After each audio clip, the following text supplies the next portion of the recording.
Hey everyone, welcome back to Realpolitik. Before we get started, please make sure to like and subscribe. This is going to be a quick update.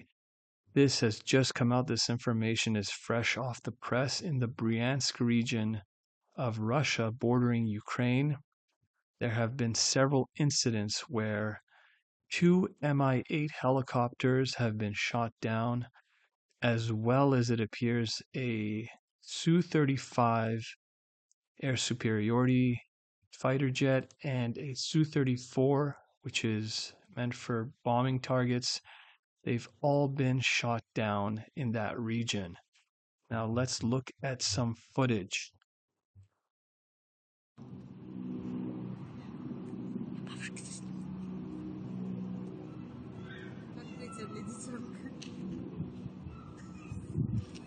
And you can see it was hit. And there it goes. And let's look at this other footage. So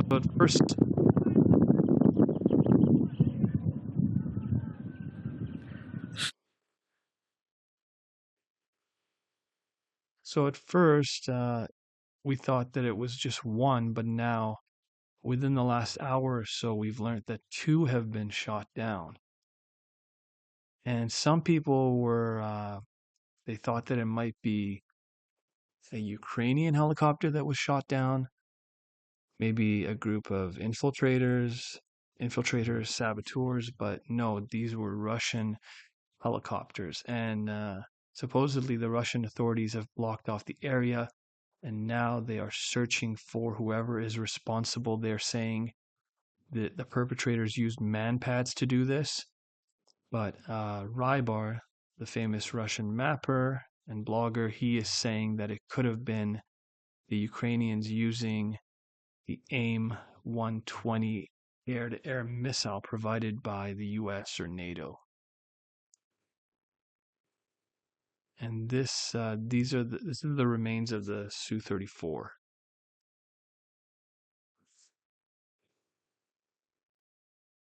So this is a very, very dark day for the Russians and for Russian aviation in general. Probably the worst day in terms of losses, aside from maybe a few months ago, maybe I think there was a few incidents where the Ukrainians launched drones deep into Russian territory and struck some of their bombers. But aside from that, this is like the worst thing that could have happened. And aside from that, this shows footage from today in the city of Lugansk. For the second day in a row, a target has been struck in the Luhansk People's Republic, and this is using a Storm Shadow missile, which is a stealthy air-launched missile.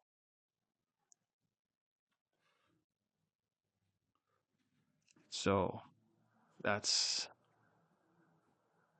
what happened. But the Russians it appears that they did retaliate for that. And I'll show you the footage. It happened in the west of Ukraine. They launched several Geron 2s at Lviv, Kiev, and this city called Khmelnitsky. And basically, what ended up happening, I'll just show you the footage in a second. This is a picture showing what happened, but the picture doesn't really do it justice. Here, I'll show you the footage.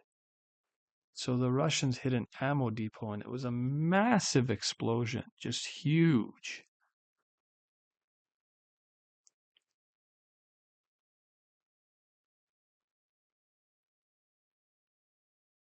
And I'm guessing after these fighter jets were shot down along with the helicopters that the Russians that they're going to launch another salvo of missiles, or there's going to be some kind of retaliation. This was likely in retaliation for the Storm Shadow missiles, but yeah, for the drones and for the fighter jets and helicopters, there's going to be more retaliation. So aside from that, there's footage. I'm not going to show the footage, but uh, yesterday the Russians stated that the Russian MOD said that Ukraine's counteroffensive, they had used 1,000 soldiers and lost 500 soldiers and 20 armored vehicles just in the Bakhmut region. So this video shows the Ukrainians unloading bodies, and it says, I quote, in the video, the um, Ukraine Armed Forces Service are pulling out the bodies of the killed Ukrainian Armed Forces soldiers from the cars. So in the video, the Armed Forces of Ukraine service are pulling out the bodies of the killed Armed Forces of Ukraine soldiers from the cars. I did the math. And this guy's a pretty reputable source, but he's saying, I did the math, says the person filming the video. This is the 14th car, and this is only a few minutes in one hospital. So it seems that whether it was 500 or not, the Ukrainians did sustain a significant amount of casualties. Um, so aside from that, there's also this video on Twitter. And again, I'm not going to show it, but there's Ukrainian corpses piled everywhere all over the field. And this was a Ukrainian attack from yesterday that was repulsed somewhere supposedly in the north of, to the north of Soledar, like around here. So, anyways, aside from that, something else I wanted to mention. This drone is called the Privet 82, and let me tell you a little bit about it. It's basically, it has a range of 30 kilometers. The Lancet has a range of 40. It can travel 140 kilometers per hour, and it has a 12-pound warhead, whereas the Lancet has a 7-pound warhead. And supposedly, um, it costs the same amount as a standard washing machine. And the Russians are supposedly mass producing these, and some troops on the front are receiving training, and they're going to begin using these.